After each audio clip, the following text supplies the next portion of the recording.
Hello, and welcome to this IPC virtual training session on using the Modular Communication Template to produce the IPC Analysis Reports. There are three main objectives for this session. The first is getting to know Function 3 and its three protocols.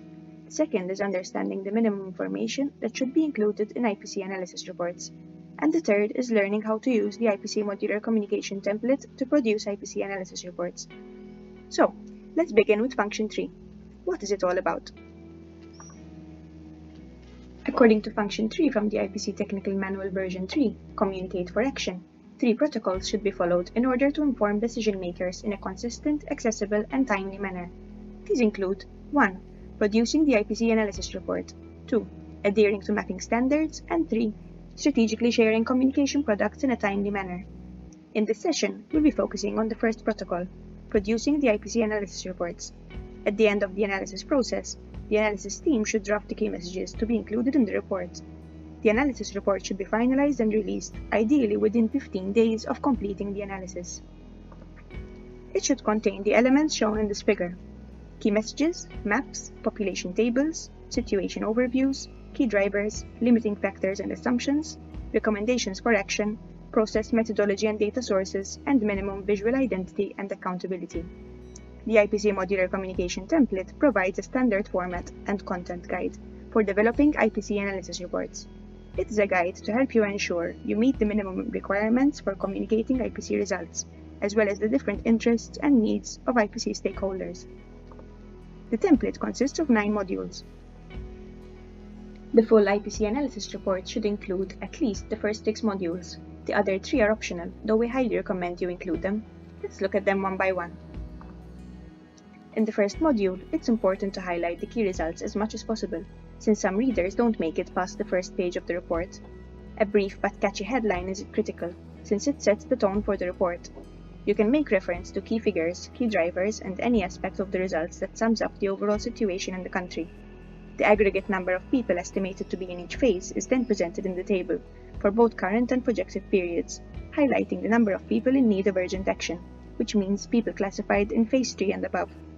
Next, make sure to sum up the situation briefly in a paragraph. Try to answer the 6 key questions. How severe is the situation? How many people are acutely food insecure, and how many require urgent action? In which period? Who are the most affected people, and where are they? And most importantly, why are they experiencing this food insecurity? This last question is also reflected in the key driver section of this module. The 3 most important factors driving the acute food insecurity are presented through icons and brief descriptions. In both the table and the narrative, population estimates can be rounded up or down according to standard rounding rules, most commonly to the nearest 1,000.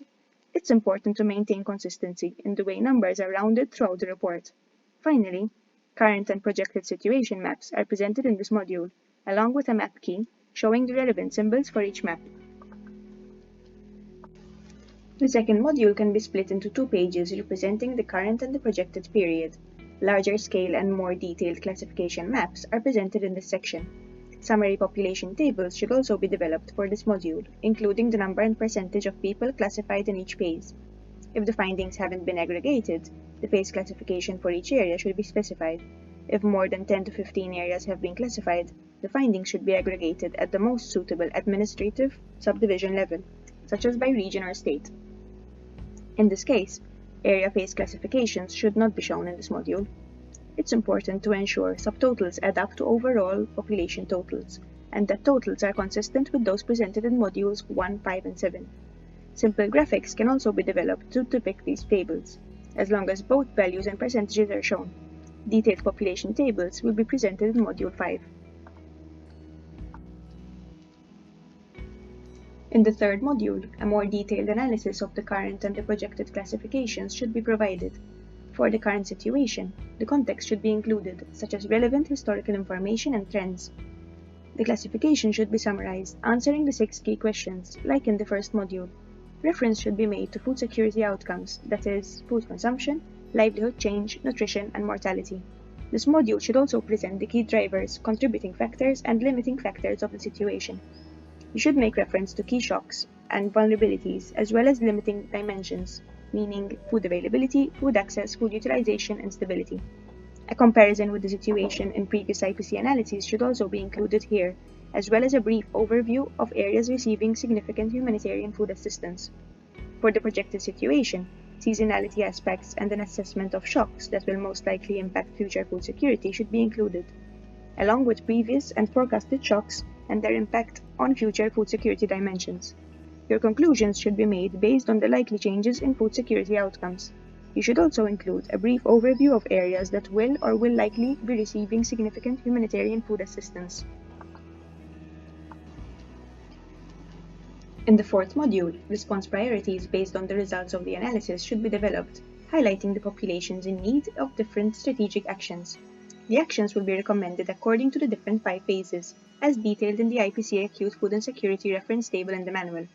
Defining specific modalities of response is not required, and usually not possible at this stage of the situation analysis. Plans to monitor the situation should be identified, and the timing of future IPC analysis should be indicated. Key risk factors that inform the assumptions underpinning the projection classification should also be identified, such as conflict and rainfall. Recommendations should also be made for data collection and information systems, such as timing, coverage, and indicators that are relevant to fill data quality gaps and inadequacies that may emerge during the analysis. In the fifth module, the detailed population estimates should be presented, along with a brief methodological note on how the populations were estimated. When ISS is used, the population table will be generated automatically. If humanitarian food assistance is significant in the analyzed area, a note should be included under the table as shown in the template. If population tables are longer than 1 page, they should be moved to the end of the report.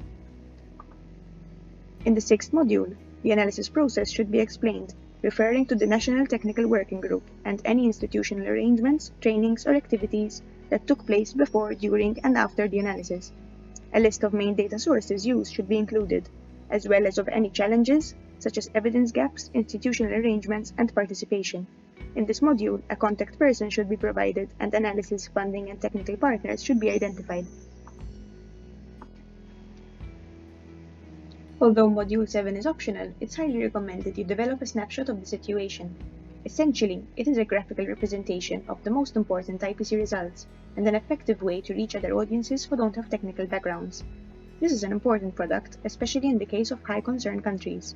The infographic should include maps and aggregated population figures, with an emphasis on the most affected areas, key drivers and outcomes, a graph showing trends, and a brief text explaining any figures and maps you presented. Module 8 is also optional, however, we highly recommend an in-depth analysis of the most affected regions or groups, especially for areas classified as Phase 4 or 5, as well as for high concern countries. This should be based on the concluding statements on the evidence for each area in ISS. Inset maps focusing on the area and aggregated population estimates for both current and projected periods should accompany the text, as well as 2 to 4 key driver icons. In the last module, the current classification should be contextualized in relation to relevant IPC acute malnutrition or IPC chronic food and security classifications. In this section, you can present the linkages between them, if possible. Areas that have common contributing, driving, or limiting factors should also be identified here.